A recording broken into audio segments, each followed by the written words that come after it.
Hi everyone. Today we're going to walk through an overview of the Tableland protocol and then dive into Remix and show you how to create a table and write to it all from a smart contract. So first off, what is Tableland? Tableland is a decentralized database network that makes it easy for people to create and write to tables in a Web3 native capacity. So you can picture Tableland as sort of this off-chain network of validators that are listening to on-chain events, which emit SQL instructions for what these validators should do. So what this allows you to actually implement is cheap ways to store information in smart contracts in this off-chain network and then read from that off-chain network in things like applications or compose it across NFTs or really anything. So Tableland really opens the door for new experiences to happen in a Web3 native composable way.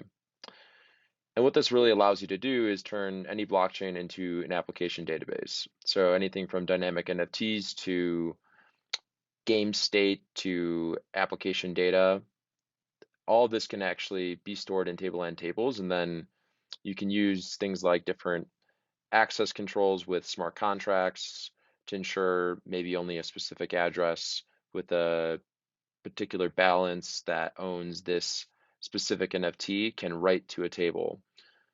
So there's a lot of creative ways that you can then use Tableland in general. And we do have a number of ways in which you can interact with the network. So as noted, there's really the foundation of everything comes from a validator network running SQLite.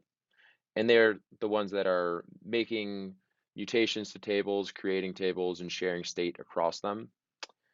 And all of those instructions are actually coming from smart contracts that are deployed on chains like Ethereum, Polygon, Optimism, and Arbitrum.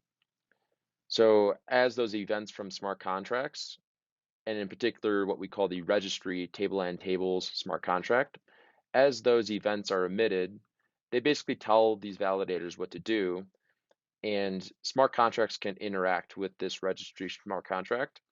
Or there are other clients that we've built on top of this, including our JavaScript and TypeScript SDK and a CLI tool as well. Now, once a table is created, what's actually happening is that it's minted as an ERC721 token. So the table token exists on all these different networks, and we actually have a rendering of what if you go on any marketplace like testnets.opensea.io or just really OpenSea period for the mainnet deployments, you'll see something similar like this if you search TablelandTables. So what this is telling us is that, hey, there is a table out there owned by a particular EOA or contract where there is a table name, that is the one at the top, and you can specify any table prefix that you want to make it human readable. And then there are some additional numbers that are appended to the end of a prefix that make a table globally unique. Every table can exist in this globally unique setting and specific to each chain. And within this SVG metadata rendering, there is some information just about the table itself. But really, when you create a table, it includes setting the schema and then inserting data into it. And then once you do this, you'll notice that rows populate, such as the number 1473 represented there is just, hey, this table has a little over 1400 rows included. And the data itself is about a holder, which is of type text, and a quantity, which is of type integer. And interestingly, this is related to our Tableland rigs NFT. So if you're interested in that, search Tableland rigs over on any NFT marketplace. Now, before we get started with Remix, just in case you are interested in some of the other tools, here are those resources. And then lastly, we are opening up a pilot program here shortly. And our pilot program is basically a way to allow builders to have some funding, to have some high touch experience with the Tableland team and build a product, build some sort of, it could be a hackathon oriented type of ordeal, or for someone that actually has a well-baked idea, could be a DAO, it could be like a product that already exists and you're looking for a Web3 native database essentially. You can insert, sort of pun intended, Tableland into that equation. And we'll walk you through that throughout the pilot program. So if you're interested, feel free to apply. The applications are now open, and it's a 7-week program. Cool. So we're going to start by diving into Remix. And if you're not familiar with Remix, it's a great tool for just getting started with smart contract deployments and interacting with different chains. And what we're going to walk through today is just the very basics of Tableland. If you haven't already, check out our documentation. There's a lot of information here on what you can do with Tableland. What we're showing here is our deployed contracts page, and this will just make it easier in a moment here once we do some initial setup. Now, if you are looking for a little bit more in-depth information on how to really just build a smart contract from 0 to 1, check out this Build a Dynamic NFT in Solidity tutorial on our documentation page. So great, let's go back to Remix and create a smart contract. So we're going to first start off by specifying the actual smart contract that we're going to create. So let's just call it EVM create table.sol.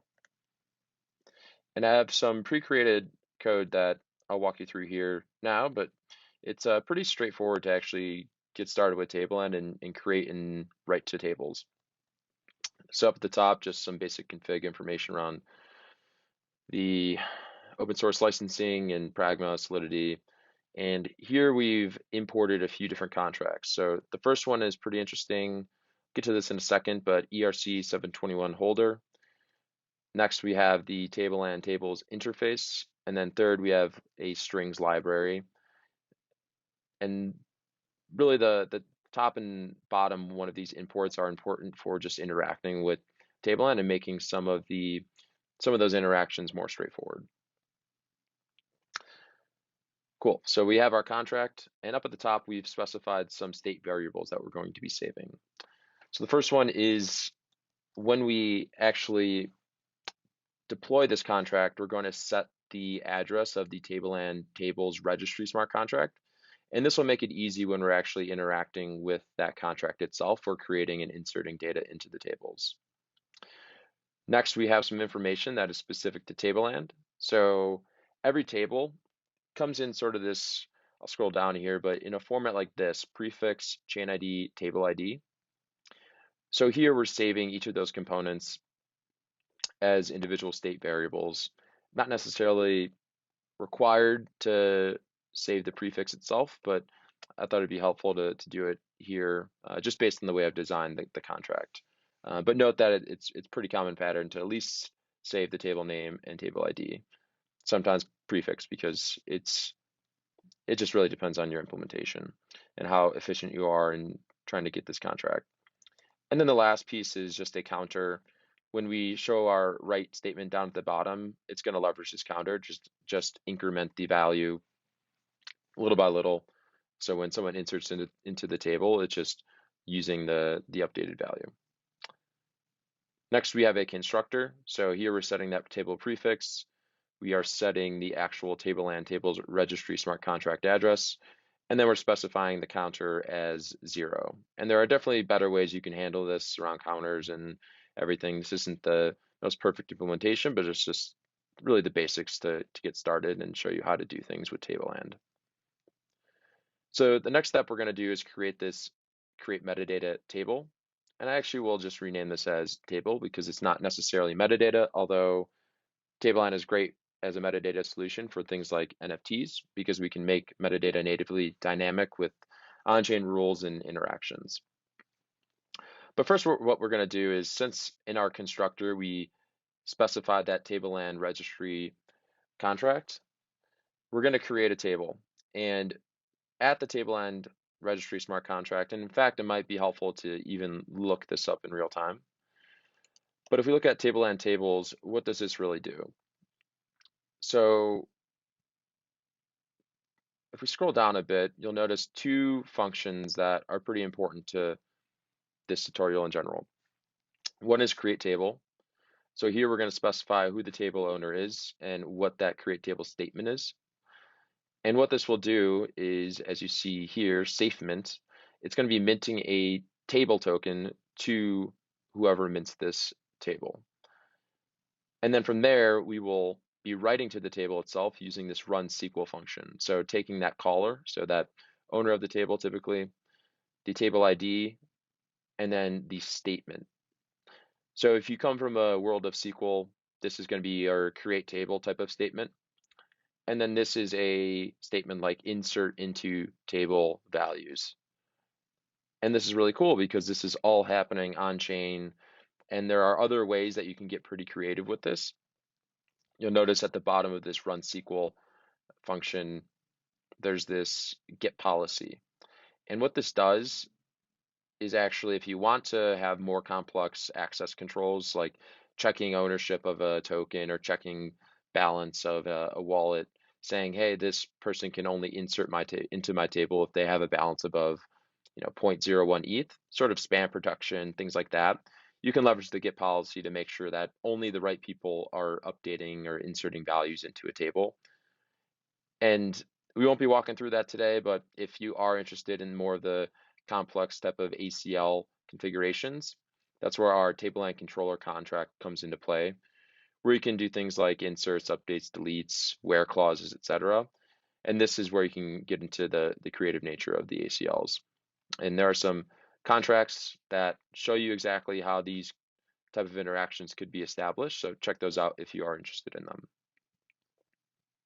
Cool. So back to Remix. We have our create table. We have the actual statement down here. And what it looks like is basically this. So create table. And when we use the create table type of setup, we're going to leverage a prefix underscore chain ID to initially create the table. And then once it's actually minted, this value will have token ID appended. And this is going to be generated by the TablelandTables registry smart contract. But at the current state, you don't know what that token ID is. So you have to let the registry smart contract essentially tell you what that is upon minting the table. So create table, prefix, chain, ID, and then here we have our schema. So this, we're saying the first value is, the column is going to be called ID. It's of type int for integer, and it's a primary key. Next, we have a column called message, and it is of type text. Awesome. Now in this next step, we have string concat, and this basically builds that actual create table statement like it is up here, but does it in a solidity way. So create table space table prefix underscore strings upgradable to string blockchain ID. You'll notice in a development environment where we haven't necessarily specified that this is going to be on, let's say, Polygon Mumbai or Ethereum Girly or even Ethereum mainnet if you want to deploy a table there. It's going to throw this error. Don't worry about it. It doesn't really mean anything for what we're doing at the current state. So create table, prefix, underscore, strings to string, and this converts this number into a string. And then after that, space, ID int primary key message text. Boom. So that is our create table statement. From there, we are also going to make sure that we have the table name saved as a state variable. So it takes this table ID, and then it basically formulates that aforementioned prefix, chain ID, table ID type of setup. So our table name is our prefix underscore strings. We're going to also convert that chain ID. So in this tutorial, we're going to deploy on Polygon Mumbai. So you'll notice that this will end up being the Polygon Mumbai chain ID 80,001, and then underscore, and then we're also going to convert this uint256 table ID to a string. So table name will also be a string. Great. So let's just review real quick. What have we done? In theory, we've deployed a contract. When we do so, we specify these constructor values that basically take care of this actually in hand with this create table function will take care of everything up here. So now we have created a table. It'll have been minted by this contract itself. And one thing to note before we go into writing to the table is this ERC721 holder aspect. So in order for a contract to create a table, it has to be able to receive an ERC721 in general. So you have to make sure that you implement this aspect. ERC721 holder does this. So it has this function that it's implementing called the on ERC721 received. And this is really essential, a piece to implement in all your contracts if you are interacting directly with the registry smart contract. Alternatively, if you want to do it yourself, there is just a contract called ERC721 receiver, and you can do this yourself, but this just kind of handles it for you.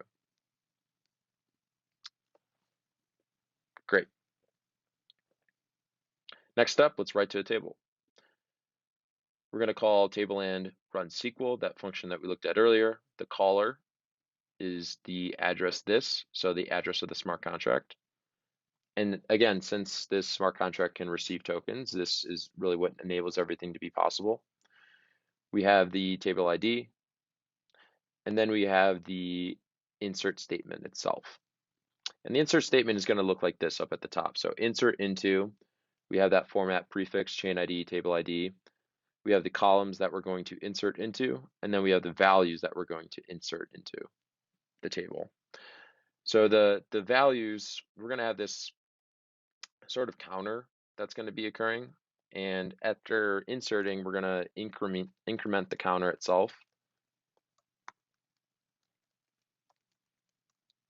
So it sort of just, you don't have to do it in this capacity. You could actually just, if you want to insert any value, you don't have to use a counter here, but I'm just doing it for simplicity's sake. So what we're saying is that insert into this table name, we're going to insert the ID message values. We're going to convert that counter, which is a uint 256, and we're going to convert it into a string, comma, and notice this single quote around the message. And this is just a thing with SQL that you should be aware of if you aren't as familiar with SQL. Make sure that you wrap any strings, any text in these single quotes to make sure that it is SQL compliant. So ID message values, that first value, comma, the message itself, close out the single quote, close out the values, boom, good to go. So we have our actual statement ready to go. And then at the end, we're incrementing the counter just so that every ID that's inserted ended up being unique. And that's actually an important point here because if you recall at our schema, we specified that this is the primary key. So the primary key should be unique. Great. Okay, next step. Let's make sure that everything compiles correctly. Nice, it does. So before going on, let's just do a quick recap. We imported some contracts. We, in theory, set all these state variables, or the majority of them, through the constructor function. We created a table which sets some of those state variables and also information that's relative to the last step, which is actually writing to the table. And now we are actually ready to deploy. Now, best practice, as with any development, is to do some testing and dry runs and things like that prior to actually deploying. We're just gonna be bold and skip right to the end and just, hey, let's launch it. So we're gonna use injected provider, and if you have MetaMask installed, that basically is just using the provider via MetaMask. We're going to actually also specify the network. So as noted, Tableland is live on a number of different networks. We're gonna choose Polygon Mumbai because why not? And before doing so, if you recall in our constructor, we passed this registry address. In the deployed contracts portion of the Tableland documentation, you can see all of the smart contract addresses. If you're curious, you can also even check out what it looks like, what the table tokens look like, what the contract does, how to read and write to it, all from this interface itself. But we're just going to go ahead and copy this address for Polygon Mumbai. Now when we deploy this, we're going to paste that address into this deploy section because that is basically passing that address to the constructor variable. And now we are ready to deploy. So it is rather inexpensive, especially on Polygon, just a fraction of a matic. And down at the bottom, you'll see, and I'll even open this up a bit, but you'll see the deployment information and exactly what happened.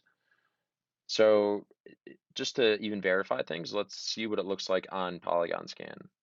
Here's the transaction hash, so we'll copy it, come over here, scroll to the top, search for this address in particular. And often there is a little bit of a lag for really any indexing solution, but we can see here that, cool, good to go, contract was deployed. And then the next step we're gonna do is click down here at the bottom and we're gonna interact with that contract. First, what we're gonna do is just validate that our table name is empty. And then we are going to actually create the table. Again, note the cost for table creation is rather inexpensive. And always think of this in the context of, hey, if I were to save this data to a state variable, what would it cost? And if I were to try to mutate this over time, what would it cost? Tableland is significantly cheaper than doing so. So you can kind of see a table as this layer that is saving data that could have been in state variables, but doing it in a much cheaper capacity based on the way Tableland is architected with this registry smart contract and events being emitted, where that Tableland network of validators are the one materializing the events. So just a different way to think about things overall. Nice, so we are going to create the table, wait for it to actually go through. And then similarly with that last example, we're gonna wait for the transaction to be confirmed. And upon being confirmed, we'll see what it looks like on the Tableland side of things. And more specifically, let's look at it on Polygon scan. Wait for the indexing to pick up. Cool. So let's dissect this a bit. And if you ever are interested, you can always see some information down in the decoded logs. Here, there's nothing going to be quite interesting in this scenario. Maybe if we pull over into this section, we can, but I don't really want to go into those details at this time. Let's just take a look at what we've done. So here we're saying that within that registry smart contract, it's minting a token. So it's going from the 0x address to this address, and it's minting this token ID. So 1380 is actually our token now. If we're curious what this looks like in the Tableland realm, we can also do this. So 1380, let's see what it looks like. And this will require us to go back to the actual TablelandTables smart contract. Scroll down the bottom, find token ID, or token URI, actually. Token URI 1380. There we go. So boom, this is our token itself. If we want to see what it looks like, we can see this real-time SVG rendering of the data. So that prefix, that chain ID, that table ID, the network, the number of rows, we haven't inserted any data quite yet. So this is expected at 0. And then the number of columns, or the information in particular about the columns. So that int, primary key, message, text. And we're going to keep this up. We're going to come back to this in a moment here. Now let's validate that it looks good. Okay, perfect. Just as that SVG had showed. And note that there are also APIs that we can also walk through here today for interacting with the table. The SVG is just a nice way to see what's happening. But now what we're going to do is write to the table. So we're going to say, well, recall that if we scroll down, really all this is doing is taking a message, and then it's forming like everything else that's incorporated into this insert statement. So we're going to say, yeah, Hello from Tableland. Right to the table. Rather low cost. Compare against writing and mutating some storage variable. It would be much more expensive. And then confirm. As this is confirming or pending, so we have this transaction waiting in the transaction pool. Okay, a miner has picked it up. It's included in a block. Great. We have this transaction hash. We will check it out again on Mumbai scan.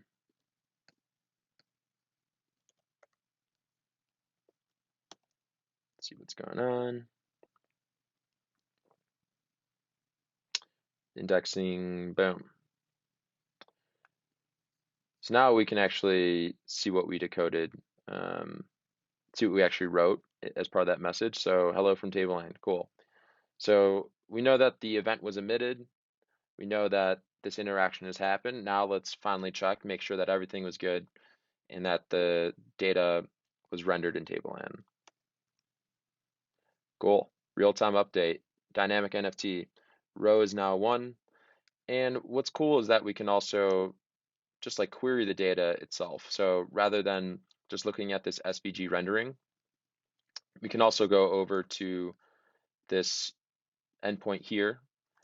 And what's cool is that this is actually fully SQL compliant. So testnet Tableland network / query. And with this query parameter, you can write raw SQL statements. So we're going to say select all from, and we had, what was our table name? ETHOnline. The chain was Polygon Mumbai, and the token ID was 1380. Awesome. So just mirroring this and marrying this together with this, you can see table name, chain, rows, columns, the information about the columns. It's essentially just pulling information from here and summarizing it in a nice SVG type view, a dynamic NFT capacity. Great.